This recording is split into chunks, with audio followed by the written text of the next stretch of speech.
The boardroom had that artificial chill only HVACs and fake kindness can provide. Legacy thinking kills momentum, Preston said, smiling like a man selling a used Tesla as new. We need agile minds. Builders who move fast. Visionaries. He said visionaries, like it was a new type of stock option. Across the sleek black table, I blinked. So I'm legacy now? Preston tilted his head sympathetically. No, Ethan. You're essential history. I didn't argue. After 2 decades in tech, I knew a setup when I saw one. The severance folder slid across the table. 2 months' pay. NDA, of course. An optional exit interview no one would read. Beside him, the HR rep nodded too earnestly, like she'd just been promoted to Crisis Containment Officer, and couldn't wait to update her LinkedIn. I signed. Quiet. Professional. Dead calm. What Preston didn't realize, what no one in that room realized, is that I wasn't surprised. The writing had been on the glass whiteboard walls for a while now. It started with meetings I was no longer invited to. Then junior engineers shadowing me without explanation. A sudden push for platform modernization. Finally, a Slack thread asking, "Does anyone know why the middleware stack logs everything twice?" That would have been me. For security. For resilience. For when everything broke. Not that they asked. Back in my office, my former office, my desk was already packed. Not by me. That stung more than I expected. 1 box. Labeled. Sharper letter said. Vale. No first name. Just the kind of impersonal handwriting you reserve for dead files or cold coffee.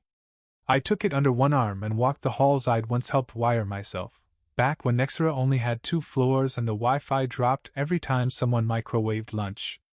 I passed glass pods filled with bright-eyed product fellows and innovation interns, none older than 30, all humming with caffeinated ambition. They'd barely noticed me. A few made eye contact, then quickly looked away, like I was the ghost of firing's future. In the parking lot, my ancient Subaru blinked back at me. No farewell party. No goodbye. No awkward, "We'll miss you" cupcakes. Just Seattle drizzle and the rubbery slap of my own footsteps. I got in, tossed the box into the passenger seat, and drove home through traffic that seemed to mirror my mood, agitated but going nowhere fast. At home, I poured a drink and watched the city skyline flicker through my window. Elaine, my wife, sat beside me without saying anything for a while. She'd seen my face as I walked in. She knew. "What now?" she asked. I shrugged. "They want to go fast. Let's see how fast they break." She didn't respond. Just sipped her tea. But I wasn't just angry. I was aware. Fully aware that I had built Nexera's internal architecture nearly from scratch, using deeply customized logic, obscure protocols, and a fail-safe structure only I truly understood. And since they never approved my requests for formal documentation or support staff, I was the only living manual for 80% of the system's core infrastructure. I hadn't left the company. They had evicted their foundation. And Preston? He was sprinting across a bridge still under construction. Monday hit like a quiet slap. No alarm. No morning status huddle. No half-burnt toast shoved in my mouth on the way to another last-minute DevOps meeting. Just me, Elaine, the cat, and an eerie silence that felt heavier than the overcast Seattle sky. Elaine glanced at me over her glasses as I sat down with my coffee. "You're up early. Habit or haunting?" "Bit of both," I muttered. She smirked. "Preston's doing an all-hands this morning. Wants to realign the vision pipeline." I nearly choked on my drink. "Did he say that out loud?" "Verbatim." I opened my personal laptop, the black, custom-rigged Linux beast I'd hand-built over the years, partly for fun, mostly for privacy, and logged into the system dashboards I'd maintained for a decade. These were my canaries in the coal mine, public, non-intrusive latency and performance signals anyone could access if they knew what to look for. Most didn't. That was always my advantage. I didn't just build systems, I watched them breathe. And today? The patient was wheezing. Europe East latency up 23%. Singapore dropped a node and didn't reroute traffic. South America auth servers showed jitter spikes. Nothing massive. But just like an engine where you start hearing a rattle? You know where this leads. They messed with the global balancer, I said. Elaine didn't look up. Didn't you tell them not to? Twice. In writing. Once with a diagram and the word seriously underlined. She raised an eyebrow. In tech, that's basically screaming. I kept scanning. They'd swapped my modular balancer for a cheaper, supposedly AI-optimized third-party tool Preston liked because it had the word quantum in the demo slides. I'd warned them that it lacked contextual fallbacks and couldn't handle region-specific spike logic. But they moved forward anyway. They wanted speed. And speed without strategy is just a well-dressed crash. The dashboards were lighting up like Christmas. Not enough to set off corporate alarm bells, but enough that customer support would soon be flooded with. Is the app down? Tweets. And Preston? Still on LinkedIn, posting a selfie next to the words. Legacy is not equal to loyalty. Caption. Proud to lead Nexera into the next era, fast, fluid, fearless. Is it bad? I asked Elaine. That I kind of want them to crash, just a little. It's not bad, she replied. It's human. We sat there in that strange post-job fog, her editing an article, me watching a company unravel itself bite by bite. But I didn't feel angry. I felt curious. Like a scientist watching his old experiment explode after someone ignored the instructions.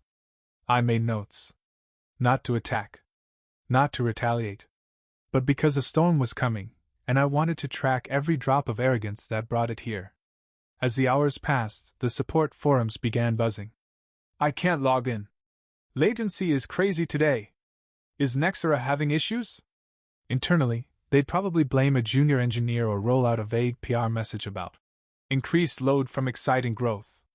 But I knew exactly what was failing and why. Because I built it. Elaine closed her laptop and leaned back. You planning something? I thought about that for a long moment. No. But I'm watching. And that's more dangerous. She didn't press. She never had to. She understood that the most powerful moves don't start with shouting. They start with silence and system logs. By Thursday morning, Nexera's login server had started throwing timeout errors in South America like it was tossing confetti at a disaster parade. It was subtle, only affecting about 0.4% of users. But if you knew the architecture, you know that kind of symptom meant the session caching layer had started breaking sequence. And you'd also know exactly who designed the original fallback buffer that would have stopped this from becoming a bigger problem. Spoiler, that person was not Mike from AI Systems, who just posted a TikTok from the Nexera cafeteria labeled Hustle Culture Burnout Culture. Elaine glanced over her cup of tea as I grunted at my screen. Still unraveling? Yep. South America's turning into a black hole. Logins are falling in but not coming out. She blinked. Sounds medical. It's going to feel medical when their product demos fail in 3 time zones. I wasn't being petty. Honestly, I was rooting for the company. I'd helped build it. I still had friends in the trenches. But the top layer had gone rotten so fast, you'd think someone left their integrity in direct sunlight. That afternoon, while I was adding a few error spike graphs to my little archive, my phone buzzed. Not a spam call. Not a scammer. Rachel Chung. Now that was unexpected. Rachel had been one of my best junior engineers about 6 years back, young, sharp, an actual listener, a rarity in tech, and one of the few who ever asked, why instead of just how. She left Nexera a couple years ago for a different startup. Last I heard, she was at Brighthold, a mid-sized SaaS company that built cloud-based automation tools for logistics chains. I picked up. Hey Rachel. Been a while. You still speak fluent disaster mitigation? She asked, skipping pleasantries. That depends. Are we talking small kitchen fire or the entire server room melting down in slow motion? She sighed. Somewhere in between. Our systems are glitching, and they only started acting up when we integrated a shared node with Nexera. My spine straightened. Brighthold sharing backend capacity with Nexera? Through a partner hub, yeah? Long story, but we got roped in as a strategic alignment partner through a consultancy deal. Preston sold them some cross-platform deployment tool that's pushing shared scripts to our back end. It's like giving your neighbor your house keys, and then finding your fridge full of moldy sandwiches and someone else's socks. I whistled. Yeah, she said. I remembered you used to talk about Nexera's architecture like it was a bomb with extra wires. You still watching it? Let's just say I've got binoculars on the volcano. She paused. Would you be willing to take a look? Just off the record? I hesitated. Not because I didn't want to help, but because stepping in, even informally, was 1 inch away from being pulled right back into the mess. Rachel, I'm not with them anymore. I know. That's why I called. I looked at the screen, where a dashboard graph was beginning to slope like a ski jump. Send me the logs, I said. And give me 3 hours. After she hung up, I sat back. Elaine peeked into the room. Trouble? Potentially, the kind that spreads. Let me guess, she said. The guy who built the fire exits got called back in to explain why everyone's choking on smoke. I smiled. Something like that. By the time Rachel's logs hit my inbox, Nexera's digital footprint had started to resemble a Jenga tower during an earthquake. I pulled the files onto a private sandbox server I still had running in my basement office. Don't judge me, every old-school engineer has one, and started parsing. What I saw was a perfect storm of bad decisions masquerading as innovation. First, they'd pushed a shared deployment script into Brighthold's backend. That script was written in a syntax I hadn't touched in 5 years, because I wrote a better one and deprecated the old one. Apparently, someone had found the ancient version in a dusty repo and decided to Frankenstein it back to life with AI-generated optimizations. It now had 3 nested loops where one would do, a missing exception handler, and a hard-coded UTC timestamp that was already off by 12 hours. And that was just line 7. I ran a few deeper tests, cross-checking system logs Rachel had sent with my own historical architecture. There it was. Preston's people had completely bypassed Nexera's internal service broker in favor of a new modular deployment pipeline that had no rollback logic. Once the updates were pushed, they stayed pushed, even if they failed. Imagine flushing your car's brakes and replacing them with an AI that guesses when to stop. That's what they built. I let out a low whistle. Wow. That's impressively reckless. Elaine walked into the room with a coffee refill. How bad? They're not in flames. But they're definitely baking kindling. And you? I'm the guy who knows where the fire extinguishers used to be. I replied to Rachel with a short list of recommended rollbacks and a few emergency scripts I kept in cold storage, pre-tested, clean, and still light years ahead of whatever spaghetti they were pushing now. She responded within 10 minutes. You're a wizard. That stopped the bleeding. Seriously, you saved us. Let me know what I owe you. I didn't answer that part. I didn't do it for money. Or payback. I did it because someone had to know what not to break. But the gears in my mind started turning, quietly, precisely. If Rachel's company had been impacted, others might be too. Nexera wasn't just breaking themselves now, they were exporting the chaos. Preston had turned the architecture into a platform product, meaning outside partners were now subscribing to internal tools I'd once built for internal redundancy only. Tools meant for trained hands. Tools no one had documented. It wasn't just messy anymore. It was dangerous. Elaine saw the look on my face. You're getting pulled back in, she said. Not voluntarily. You still have a choice. Do I? I spun the chair slowly, staring at the dashboard graphs now clustering with error flags. Because here was the thing, I could stay out of it. Let it burn. Let the fools learn. But there were people, good people, standing too close to this bonfire with no idea how hot it was about to get. And if Nexera crashed hard enough, it wouldn't just be Preston and his glorified pitch deck taking the fall. It would be folks like Rachel. Folks like the junior sysadmin in Poland I used to send birthday memes to. Or the customer support rep in Phoenix who once cried on a call when I helped her recover a corrupted account. This wasn't just a company anymore. It was a network of people who didn't deserve what was coming. And that's when I realized, I wasn't angry they fired me. I was angry they didn't understand what they were holding when they let go. The emails started coming in on Friday morning. Not from Nexera. Not from Preston's brigade of buzzword bouncers. From others. Hey Ethan, weird one, did Nexera change how their auth layer connects? We're seeing echo packets loop. Quick question, do you still have that legacy session patch you made in 2021? Ours just blew up. Please tell me this isn't your old routing tree. They're calling it KRoute 2.0 and it's bad. One after another, like rain through a cracked window. I didn't answer them all. Some I flagged for later. Others I responded to in brief, precise language. And in a few cases I attached old scripts, the ones that used to hum beneath Nexera's stability like a heartbeat. Elaine looked over from the couch, where she was knee-deep in a manuscript. That the ghost network calling you back? They're panicking, I said. Because the guy who sold them a rocket didn't tell them it was held together by bubblegum and hope. She sipped her tea. You're supposed to be retired, remember? I'm retired from incompetence. Not decency.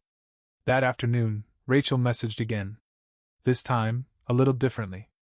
Heads up, Preston just called an emergency ops meeting. You're not gonna believe what they're blaming. I didn't even need to read the next line. I already knew. Legacy code. Of course. I laughed. Not a happy laugh. More like the sound you make when a toddler blames gravity for tripping over their own shoelaces. They're blaming you, Elaine said, catching the look on my face. No, I said. They're blaming the part of me they didn't understand. I pulled up Nexera's publicly accessible ops portal. It had been redesigned since I left, glossy, mobile-friendly, full of happy icons and colors. And beneath it? Crumbling numbers. Error rates climbing in APAC. Authentication spikes in North America. A backlog in ticket resolution so massive, even their chatbot had given up and just started suggesting yoga. Preston, I assumed, was somewhere in a soundproofed office talking about strategic turbulence. I stared at the data, and a thought landed softly in my mind. They don't know how to fix it. Not a theory. A fact. The only people who did know were either fired, or smart enough to leave. And the people still inside? They were scared. That much I could see in their panic Slack leaks on tech forums, thinly veiled as hypotheticals. Rachel sent one more message. You should talk to Nate. He's still inside. He knows what they're hiding. Nate Kim. Another ghost from my team.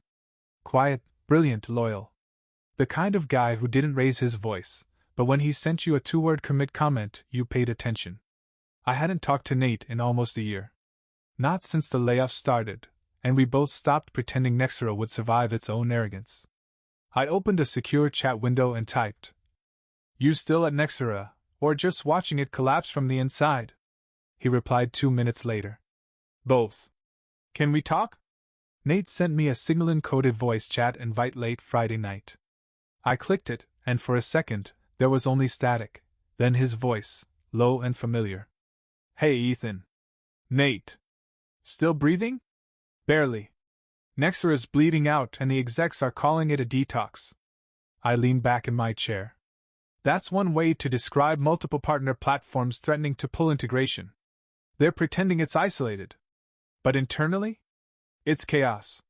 The logs are a mess, rollback versions don't match, and someone authorized a failover test last week that crashed the sandbox cluster in Mumbai.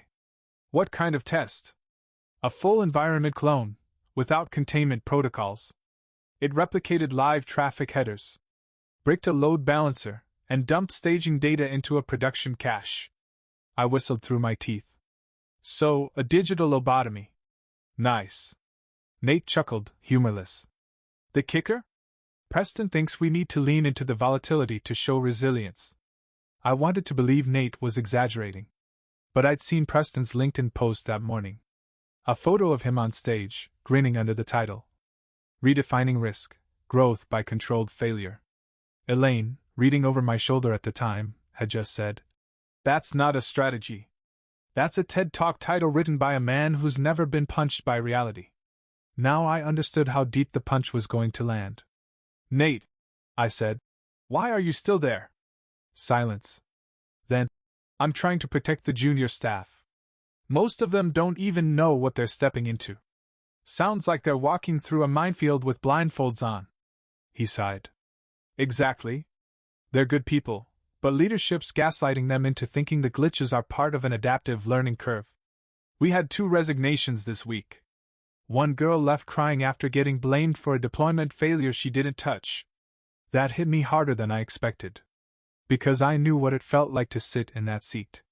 To be surrounded by arrogance, and still carry the weight of every misfire like it was your fault. Preston has no exit plan, Nate continued. He's running this like a startup, not a system. Every layer you built? He replaced it with something shinier. And now he's blaming shadows for casting themselves. I stared at the ceiling. So what do you need from me? Nate hesitated. Proof, he said. Proof this isn't the old system failing, it's the new one sabotaging it. I felt that settle in my chest like a stone dropped into deep water. You're asking me to ghost walk my own code, I said. He laughed softly. You always were the only one who could. The next morning, I set up a secure diagnostic environment. I wasn't breaching anything. All the data I used came from logs Rachel had access to, or from open system pings I'd archived long ago. Nothing illegal. Nothing aggressive. Just forensic archaeology. And what I found confirmed everything Nate said. Timestamp mismatches. Conflict chains introduced by improper API chaining.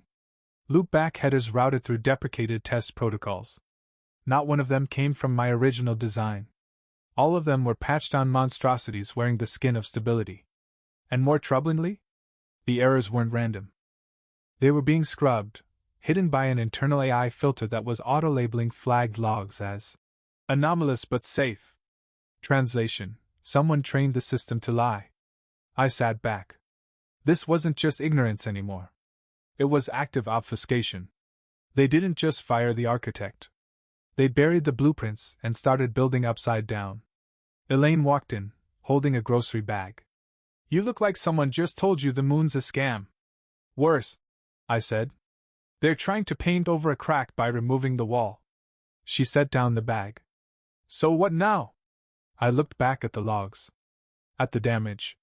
At the trail of good people caught under Preston's runaway train. I'm not going to war, I said. No? I smiled grimly.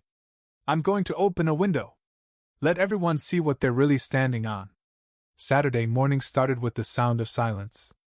Not peaceful silence, the tense kind, like an orchestra holding its breath before a crash of cymbals. I was awake before the sun, reviewing logs, correlating timestamps, rebuilding what Preston's team had unraveled. I had 3 open screens, each mapped to a different crash report from separate partner platforms: Brighthold, Navilogics, and a small fintech app out of Amsterdam I'd never even worked with directly. But they all had one thing in common. They were connected through Nexera's new modular access layer, which turned out to be an unstable patchwork of mismatched protocols and aggressive versioning with zero backwards compatibility. In other words, digital duct tape wrapped around a leaking dam. Nate messaged me again. His words were short but loaded. They're prepping a press release, claiming a coordinated third-party attack caused the failures. I stared at the message. Coordinated attack? That was the equivalent of blaming gravity when your roof caves in because you replaced the beams with pool noodles. I replied. They're not covering up failure. They're manufacturing a villain. He sent back a single sentence that stopped me cold. Legal's drafting letters for ex-employees. You might be on the list. That's when the clarity hit like a lightning bolt. It wasn't just about burying mistakes anymore. It was about burying the people who could explain them.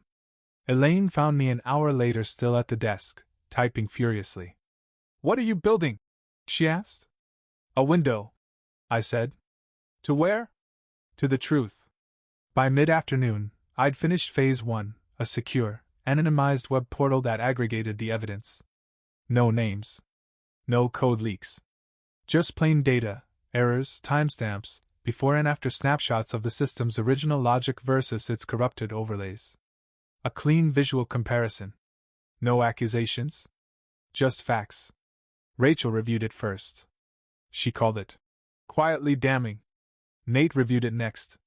He added context, annotations from his internal logs, and access trails showing that the cover-ups were automated, executed by an internal AI manager whose configuration had been altered to auto-dismiss legacy path conflicts as false positives.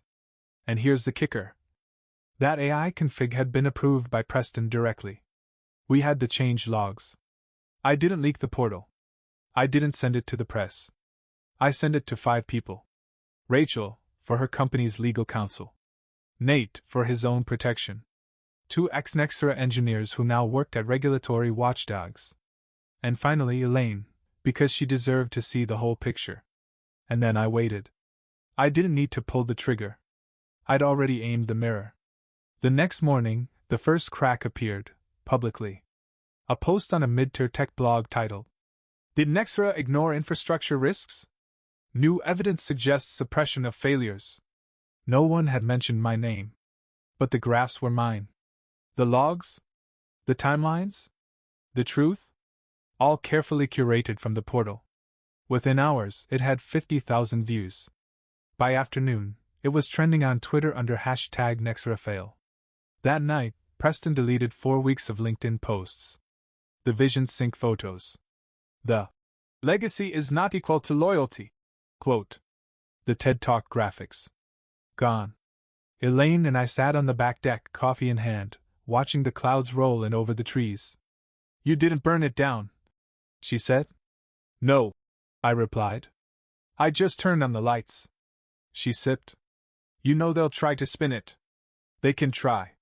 Are you ready if they come after you?" "I didn't attack them," I said. "I built a house. They tore it apart. I just showed everyone the blueprints." The storm didn't hit like thunder. It arrived in emails. In subpoenas.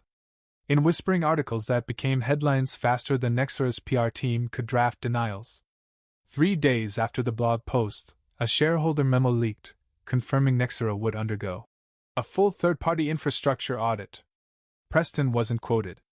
His name didn't appear. 2 days after that, he was no longer CEO. It wasn't public yet. But Nate confirmed it. They moved him quietly. He wrote. Board couldn't risk more exposure. He's being reassigned to advisory. Corporate speak for, we're locking the door behind him, politely. Nate stayed on, for now. Internal ops were restructured under a new interim head of systems. The audit team asked him to consult, and when they asked if he knew any external infrastructure experts who could help, he just said one name. Ethan Vale. I politely declined. I didn't need to walk back into the fire to know it was under new management. Rachel, meanwhile, had become a rising name in tech forums, praised for how Brighthold handled the Nexera fallout with calm, control, and clarity. She never mentioned me directly. She didn't need to. The systems spoke for themselves.